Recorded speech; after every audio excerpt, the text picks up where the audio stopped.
সরষে ইলিশ একবার এভাবে বানিয়ে ফেলুন, যার স্বাদ হবে দ্বিগুণ। সরষে ইলিশ পারফেক্ট বাংলা রেসিপি। ছোট্ট ছোট্ট স্কিপ দেখে আশা করি বুঝতে পারছেন সরষে ইলিশ কীভাবে তৈরি করতে হয়। এখানে কিন্তু শুধু সরষে ব্যবহার করি নাই, সব ধরনের মশলা ইউজ করছি। এবং দেখুন কি কি মশলা ইউজ করছি তারই একটা ছোট্ট ভিডিও নিয়ে আজকে আপনাদের সামনে হাজির হলাম। তা হ্যালো এভরিওয়ান, আসসালামু আলাইকুম। সবাই কেমন আছেন? আলহামদুলিল্লাহ, আল্লাহর অশেষ রহমতে আমিও ভালো আছি। এই যে দেখুন, আজকে একটা ইলিশ মাছ দিয়ে কিভাবে পারফেক্ট সরষে ইলিশ আপনি রেসিপিটা তৈরি করবেন তারই কিন্তু ভিডিওটা। এই যে দেখুন, এখানে পেঁয়াজ কুচি, কাঁচামরিচ কুচি এবং কিনা ইলিশ মাছ, ধনেপাতা সব উপকরণ আমি নিয়ে নিয়েছি। আমার আরও কিছু বাড়তি উপকরণ আছে, সেগুলো আমি ব্লেন্ডারে ব্লেন্ড করে নিয়েছি।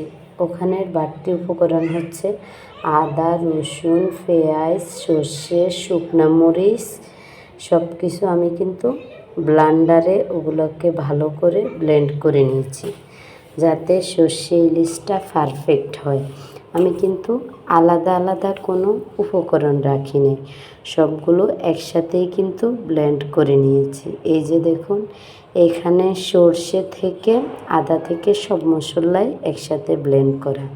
এখন একটা কড়াই বসিয়ে দিলাম, আর কড়াইয়ের মধ্যে তেল দিয়েই কিন্তু ব্লেন্ড করে রাখা মশলাটা দিয়ে দিলাম, সব ধরনের উপকরণ একসাথে।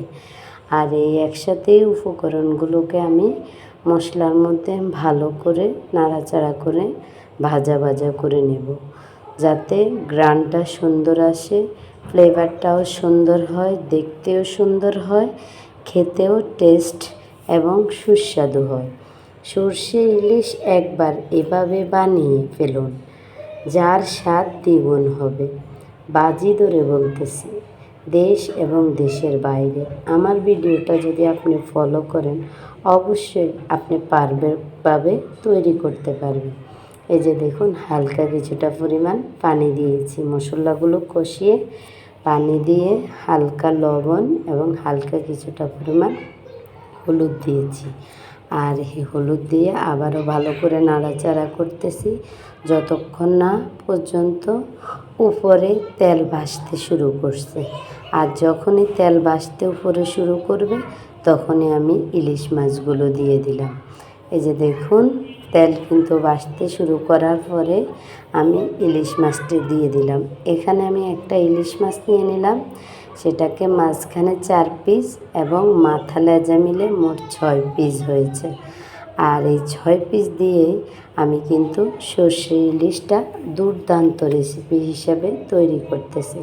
হয়তো এখন আপনারা বলতে পারেন, এটা তো অনেক লাল দেখা যাচ্ছে, কারণ আমি শুকনা মরিচও এর সাথে ব্লেন্ড করে নিয়েছি, যাতে খুবই ভালো লাগে খেতে এবং টেস্ট লাগে। কালারটা দেখলেই তো বুঝতে পারেন আসলে কেমন হইতেছে আজকের ভিডিওটা। তা আমার রান্নাটা এতক্ষণ পর্যন্ত যারা দেখতে দেখতে এসে গেছেন, আশা করি তারা ছোট্ট একটা লাইক দেবেন। মাছগুলো কষানো শেষ, এখানে কিছুটা পরিমাণ পানি দিয়ে দিলাম, আর পানি দিয়ে সেগুলোকে আবারও ভালো করে কষিয়ে নিচ্ছি। যেহেতু ইলিশ মাছ অতিরিক্ত পানির প্রয়োজন হয় না, হালকা কিছুটা পরিমাণ পানি হলেই কিন্তু চলে। দেখতে দেখতে কিন্তু ভিডিওটা অলরেডি শেষ, রান্নাও হয়ে গেছে।